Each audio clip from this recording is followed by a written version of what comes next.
موت.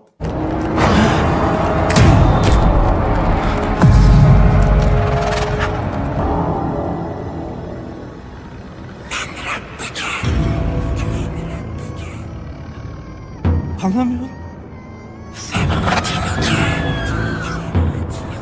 Bilmiyorum.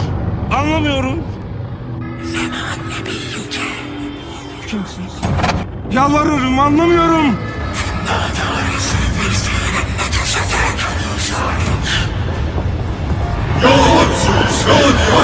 हाबिल और काबिल से शुरू होने वाले इस अमल को मौत कहा जाता है.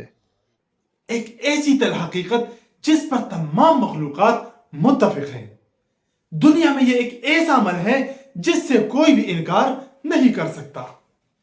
इस कायनात की हर एक चीज पर एतराज करने वाले आपको लाखों करोड़ों मिल जाएंगे, लेकिन जब मौत की बारी आती है तो इस पर तमाम मखलूकात एग्री है. ये एक ऐसी अटल हकीकत है जिसे कोई भी जुटला नहीं सकता, क्योंकि रोजमर्रा की जिंदगी में हम लोगों को मरते हुए देखते हैं. और ये बात भी बिल्कुल हकीकत है कि इस दुनिया की तमाम ताकतें और कुव्वतें मिलकर भी कुछ नहीं कर सकती. ना ही हमारी टेक्नोलॉजी इसको रोक सकती है और ना ही हमारा पैसा इसे खरीद सकता है. अब यहां पर साइंस तो यह कहती है कि मौत एक कुदरती अमल है जिसे रोका बिल्कुल भी नहीं जा सकता, लेकिन मौत के करीब ले जाने वाले अमल यानी कि बुढ़ापे को स्लो जरूर किया जा सकता है.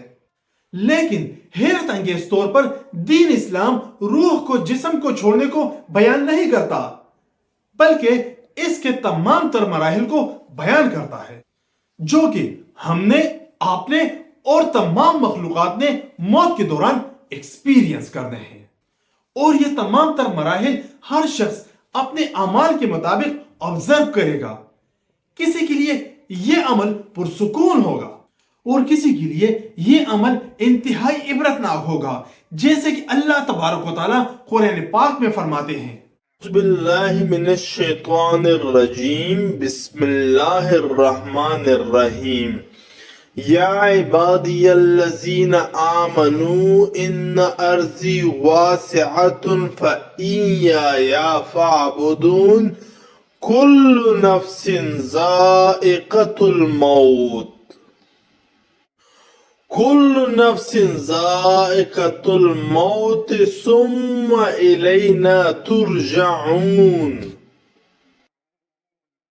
इस आयत में अल्लाह तबारक व तआला फरमाते हैं कि हर वो चीज जो जिंदा है इसे मौत का मजा चखना है.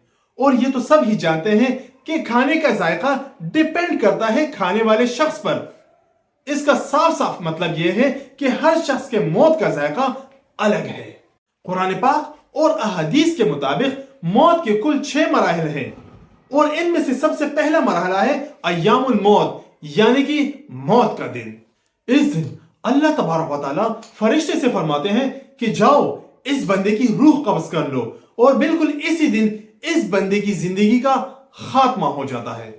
और बिल्कुल इसी दिन यह मुर्दा शख्स अपने रब्बुल इज्जत से मुलाकात के लिए दूसरी दुनिया मुंतकिल हो जाता है. अब यहां पर बदकिस्मती की बात तो यह है कि इस दिन के बारे में कोई भी नहीं जानता, यहां तक कि अंबिया कराम भी नहीं जानते. और जब यह दिन आता है तो इंसान को एहसास तक नहीं होता कि यह इसके मरने का दिन है. इस दिन इंसानी जिस्म में ऐसी जिस्मानी तब्दीलियां होती हैं जो कि इंसान खुद महसूस कर सकता है. मिसाल के तौर पर एक नेक इंसान का दिल इस दिन पर सुकून महसूस करता है, जबकि बुरे अमाल वाले लोग इस दिन सीने के अंदर या फिर दिल के अंदर दबाव महसूस करता है. और इस मरहले पर शयातीन और जिन्नात फरिश्तों के नजूल को देखते हैं कि फरिश्ते रूह कब्ज करने के लिए आसमान से नीचे आ रहे हैं. अलबत्ता इंसान इस मरहले को नहीं देख सकता. कुरान पाक में इस मरहले को कुछ इस तरह बयान फरमाया है. कुल्लु नफ्सिन ज़ाइक़तुल मौत सुम्मा इलैना तुरजऊन वल्लज़ीना आमनू वअमिलुस्सालिहाति लनुबव्विअन्नहुम मिनल जन्नति गुरफन तजरी मिन तहतिहल अनहार खालिदीन फीहा निअम अजरुल आमिलीन.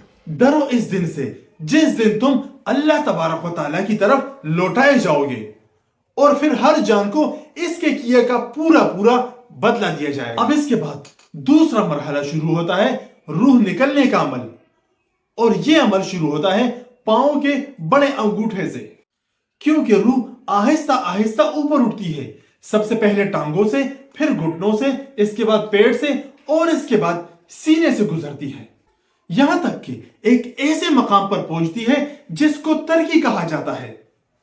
इस मकाम पर इंसान चक्कर और थकन महसूस करता है, यहां तक कि इंसान खड़े होने के काबिल भी नहीं रहता और इसके जिस्म से जिस्मानी ताकत आहिस्ता आहिस्ता खत्म होना शुरू हो जाती है। लेकिन इस वक्त तक इंसान ये समझ नहीं पाता कि इसके जिस्म से रूह निकल रही है। अब यहां पर तीसरा मरहला शुरू होता है तरकी का सफर। अब यहां पर मैं तरकी लफ्ज को क्लियर करता हुआ चलूं। हलक के नीचे दो हड्डियों वाले मकाम को तरकी कहा जाता है, जो कि कंधों तक फैली हुई है।